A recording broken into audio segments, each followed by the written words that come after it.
Hi, this is Nikki Nash. I'm going to do a couple of videos, I'm not sure how many they'll end up, each one's 15 minutes long on trig. So trig identities and trig equations, we'll see where we get to. So we're going to work out the 30, 45 and 60 degrees. This will be the first 15 minutes, or the first one. Then we're going to have a look at certain identities, then we're going to solve equations, then we're going to solve even trickier ones. This is the first bit. Basically, you are supposed to know these, and at a time where your calculators can work out these sine of 45, cos of 45, tan of 45 and 30 and 60, you're supposed to know them off by heart. Now there may be times when they force you to use this, otherwise it's just not worth knowing. So the fact that it's on the syllabus means you need to know it.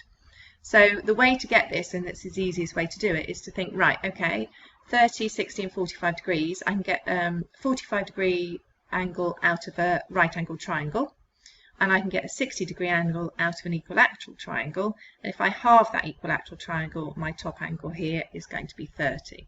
So I have my triangle, my triangles, go back from that one, and the angles that we need. So if we look at this one first, if we make this an isosceles right-angle triangle, then, and we start with this as 1 and this is 1, we can work out what this one is. So you've got your your unit triangle. So 1 squared plus 1 squared square rooted gives you the square root of 2, and we know, and I will write this down because when I first did this I got this wrong, we have SOHCAHTOA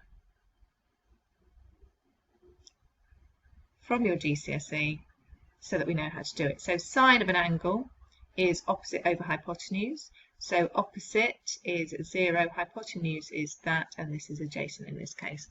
So we can see that our sine has got to be 1 over root 2. We can see that our cos is 1 over root 2, and we can see that our tan is 1 over 1, which is 1.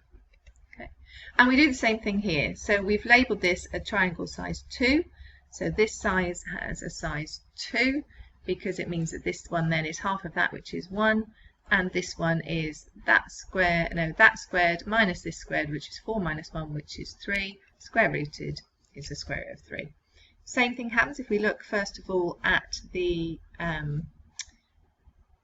30-degree angle. This is your right opposite, this is your adjacent, this is your hypotenuse. So we can see that sine is opposite over hypotenuse, so you've got this one being a half.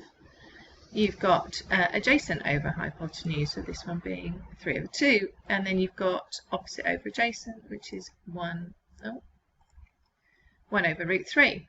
If we change to blue now, okay, and we say, right, okay, this is my blue angle, so now this is my opposite, this is my adjacent, this is still my hypotenuse, and we could get rid of the other ones just to save us from getting confused.